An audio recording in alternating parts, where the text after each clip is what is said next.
Welcome to the jungle. Today we're going to discuss the 2026 NFL playoffs. Playoffs? Yes, the NFL playoffs. They're here, finally. So please, before we get started, please like, subscribe, share, comment, leave your predictions for what's going to happen Saturday, Sunday, Monday. We definitely want to hear what you've got going on before we hear about my dopey selections.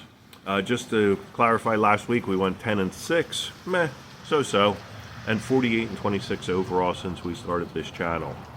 So let's get going with the predictions for this weekend. Los Angeles Rams at the Carolina Panthers. Weather is going to be a little bit of a factor as it's going to be raining, but upper 60s, so the temperature should be fine. This is a rematch from a game about a month ago, 5 weeks ago maybe, where Carolina upset the Rams 28-14 in a shocker. Stafford did not have one of his best games, had a couple of picks, including, I think, a pick six. But, this is a game where I think Stafford's going to show that he is the MVP of the league. Puka's going to be Puka. Adams is back. Devontae Adams is back. I think Kieran Williams is going to go ahead and get the ball rolling for them. And it's a bad omen. If Kieran Williams gets started, then Stafford has all his weapons ready to go. What Carolina needs to do is control the game on the ground. But the problem is the last 4 or 5 weeks, they've gotten away from their ground game. So I don't think it's going to be a really good outcome for the Carolina Panthers. I think the Rams win this one going away 31-14. In the late game tonight on Saturday, Green Bay plays the Chicago Bears. Low 30s. Late in the game, there could be some snow. I think this is a ball control game. Whoever's going to be able to win the line of scrimmage on both sides wins the game. I think it's fairly low scoring. I think that Chicago's ability to kind of lull teams to sleep and win in the fourth quarter is a factor. They've been doing it all year. But I think this is going to come down for Chicago to the Swift, Loveland, Kmet connection, whether Swift and Monangai, if they can get the ground game going. I think it's going to be the short passing game because it might be a little bit windy, winds 10 to 20 miles an hour. So it's the short passing game. So I think a lot of passes to Loveland and Kmet. That's what's going to be the plus for Chicago. For the Green Bay, for me, it's all Josh Jacobs.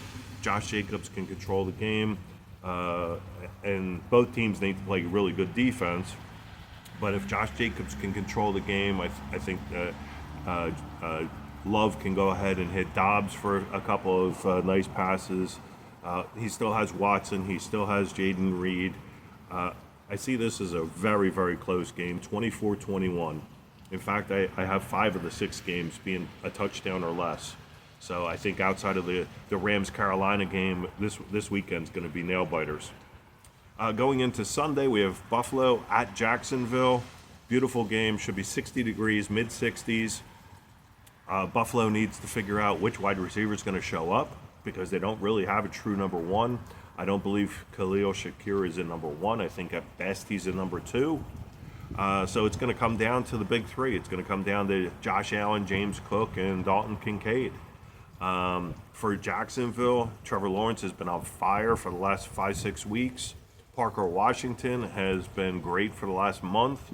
And Travis Etienne's actually played very well over the last month.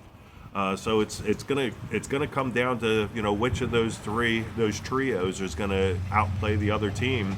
I have it as a very, very high scoring game, 34-31 Buffalo, in a really exciting game. Next up is San Francisco at Philadelphia. A little bit warmer than normal for Philadelphia this time of year. It's going to be in the low 40s. I think, again, you got the big 3. For Philadelphia, they need A.J. Brown, Jalen Hurts, and Dallas Goedert to play really well. For San Francisco, it's McCaffrey, Jennings, Kittle, and Purdy. So they actually have 4 guys that I think are key in this game. It's another pick'em game. I have San Francisco winning at Philadelphia in an upset, 28-27. The next game is the Los Angeles Chargers at New England.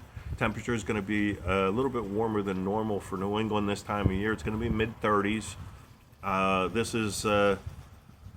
is the time that Drake May really introduces himself to the rest of the non, to the casual NFL fan, that he's legit, and probably would be the second choice for MVP behind Stafford. That's how good of a season Drake May's had. For the Los Angeles Chargers, Justin Herbert's a very, very good quarterback. The problem is the Chargers' running game and passing game have been tremendously affected by the loss of offensive linemen throughout the year, throughout many injuries. They've lost 2-3 guys for the whole season, so they haven't had their full complement of offensive linemen all year, which affects both their running and passing game. But I do think that somehow, some way, maybe a late touchdown, the Chargers make it look closer than the game is, but I think New England wins this game pretty handily, 27-20, with maybe a late touchdown by the Chargers, making it look closer than it really is. And then the last game of the week is going to be Monday night, Houston at Pittsburgh, mid-30s, again a little bit warmer than normal. On paper, this shouldn't be that close of a game, with Houston's defense and Pittsburgh's pretty much lack of an offense.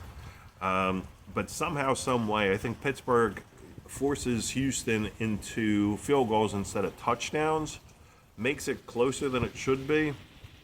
I think the Kaimi Fairbairn, the really, really good kicker for Houston, gets 4 field goals, and they don't produce the touchdowns that they should have got on those series. And I think the key for Pittsburgh is Kenneth Gainwell. I think he's going to have a big day. 7 catches. I think that maybe they line him out as a wide receiver, because Pittsburgh, outside of Metcalf, does not have a number 2. They barely have a number 3 wide receiver. So I think you can slot Gainwell some screen passes out of the backfield, but line him out on the outside or in the slot. Get him 7 catches. In the upset, at home, Pittsburgh 20, Houston 19. So that's our fearless selections. Try not to make fun of them. We'll see what happens. Enjoy the weekend. That's the most important thing. We got football for 3 nights. It's a beautiful thing. Again, please subscribe to the channel. Please like the channel, comment, share it, and we'll talk to you next week. Happy football. Bye.